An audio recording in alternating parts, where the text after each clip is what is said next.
रंजना कभी ब्रश नहीं करती थी। उसे कितनी बार उसके माँ बाप ने डांटा, लेकिन उसका कोई असर उस पर होता ही नहीं था, जिस कारण से उसके दांत पीले पीले हो जाते हैं। शादी के बाद अरे बहू, वैसे तो तुझ में कोई कमी नहीं है, पर तेरे दांत दांत इतने पीले कैसे हैं बेटा? कैसे मतलब? कोई सर्जरी थोड़ी ना कराइए। वो तो क्या नाम, मैं ब्रश नहीं करती थी तो पीले हो गए। अब क्या करूं? आप कहें तो लाल करवा लूं या फिर काले? यार ये क्या है, क्यों माँ से लड़ रही हो? लड़ रही हूँ? अरे मैं लड़ रही हूँ या ये बोल रही है कि दांत पीले हैं, पीले? अरे तपस्या थोड़ी ना की है इन्हें पीले करने के लिए। बकायदा ब्रश नहीं किया है 20 साल तक, तब जाकर। छी, कैसी बात कर रही हो? ये उस वक्त तो पीले नहीं थे जब हम लोग तुम्हें देखने आए थे। अरे तब साफ करवा लिया होगा डेंटिस्ट के पास जाकर। अब देखो कैसे पीले पीले लग रहे हैं। रंजना सास की तरफ गुस्से से देखती है। फिर शुरू हो गई पीले पीले पीले। अरे पीले तो तब भी थे जब मेरे हाथ का रसगुल्ला उड़ा उड़ा कर खा रही थी और बोल रही थी, लड़की नहीं गुणों का खजाना दे रहे भाई साहब आप। अब वो लोग करते भी तो क्या करते, पीले दांत वाली बहू पल्ले पड़ी थी तो झेलना तो था ही। एक दिन कीर्तन में रंजना गाना गा रही थी। अरे कमला बहन, माँ का द्वार है, यहाँ तो सब शुद्ध होकर आते हैं, फिर अपनी बहू को ब्रश भी नहीं करवाती तुम। दूर से पीले पीले दांत भक्ति में बाधा उत्पन्न कर रहा है। और कोई 2 साल के बच्चे थोड़ी ना लेकर आई हूँ मैं बहू बनाकर।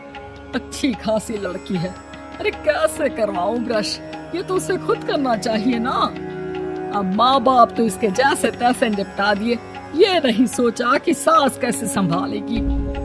सास बहू को लेकर घर आ जाती है, लेकिन सोच लेती है कि आप इसे लेकर कहीं नहीं जाएगी। अगले रोज बहू कहती है, अरे क्या हो गया, मंदिर नहीं जाना क्या? कीर्तन का वक्त हो रहा है। मेरी मधुर वाणी से कान्हा जी जागते हैं और सोते हैं।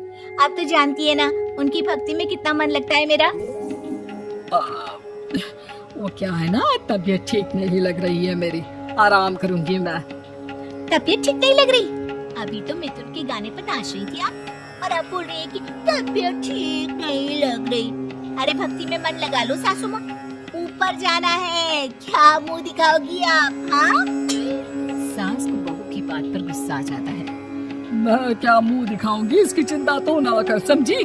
अपने मुंह की चिंता कर, जो ये पीले पीले दांत लेकर हर जगह पहुंच जाती है। पता है लोग कितना मजाक बनाते हैं। ना जी ना, मैं नहीं जाना कहीं तेरे साथ। तो ये बात है, कोई ना, मत जाओ, मैं अपने कमरे में ही बैठकर भक्ति कर लूंगी। ऊपर वाला दांत थोड़ी ना देखता है, मन देखता है, भावना देखता है। और अरे बस बस, तू सब कुछ दिखा, बस ये सफेद चमकदार दांत ना दिखाना किसी को, है? जा यहाँ से। बहू को सास की बात का कोई फर्क नहीं पड़ता, वो तो जैसी थी वैसी ही रह जाती है। सुबह नहाकर किचन में खाना बनाना, फिर खाना खाना, कीर्तन भजन करना और सो जाना। एक दिन, माँ जी मैं सहेली के घर जा रही हूँ, शाम को लेट आऊंगी। हाँ, तो जाना, मैंने कौन सा तेरी आरती करनी है घर पर बैठकर। रंजना सहेली के घर जाती है, जहाँ वो पार्टी में जाने की तैयारी कर रही होती है। अरे शिखा, कहाँ जाने की तैयारी कर रही है? मैं गलत वक्त पर आ गई क्या?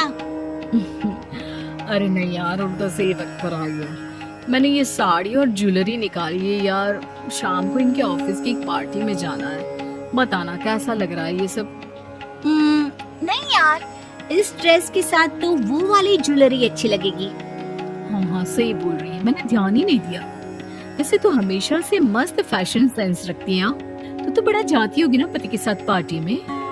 रंजना कुछ नहीं बोलती, बस सोचती है कि यार काश ये बात सही हो जाती, पर मैं क्यों नहीं जाती पार्टी में? क्या इन लोगों की कोई पार्टी होती नहीं होगी? रंजना घर आती है और रात में पति से सवाल करती है, एक बात बताइए, आप मुझे किसी पार्टी में क्यों नहीं ले जाते? क्या आपके यहाँ ऑफिस में पार्टी नहीं होती? पति बेचारा क्या कहता कि दांत पीले हैं तुम्हारे इसलिए। अरे कोई पार्टी होती नहीं हम लोगों के ऑफिस में, तो कहाँ से लेकर जाऊँ? और मार्केट, मॉल, कहीं वीकेंड घूमना, कहीं तो। अरे यार, सारे हफ्ते में एक छुट्टी मिलती है, तो सोचता हूँ कि आराम ही करूँ। क्यों? रंजना मन मार के रह जाती है। पहले कभी सास के साथ मंदिर जाया करती थी, लेकिन वो भी सास ने ले जाना बंद कर दिया। घर बैठी बैठी रंजना बोर हो जाती है। तभी उसे आइडिया आता है और वो मायके जाने का सोचती है। सासू माँ, 2 दिनों के लिए मम्मी के घर जा रही हूँ। अच्छा अच्छा, ठीक है, आराम से जा। और हाँ, माँ से कुछ अच्छी आदत सीख कर आना कि कैसे शरीर के हर भाग की तरह दांतों की सफाई भी जरूरी होती है, समझी? शुरू हो गई ना आप। वो लोग आपकी तरह नहीं है कि छोटी छोटी बात का बतंगड़ बना दे। उन लोगों के लिए मैं मायने रखती हूँ, ना कि मेरे पीले पीले दांत। रंजना माँ को बिना बताए उन लोगों को सरप्राइज देती है, लेकिन जैसे ही वो दरवाजे पर पहुँचती है, अंदर देखती है कि घर वाले कहीं जा रहे होते हैं। अब माँ, काश रंजना दीदी के दांतों वाली प्रॉब्लम नहीं होती, तो वो भी हम लोगों के साथ चलती ना बुआ जी की बेटी की शादी में।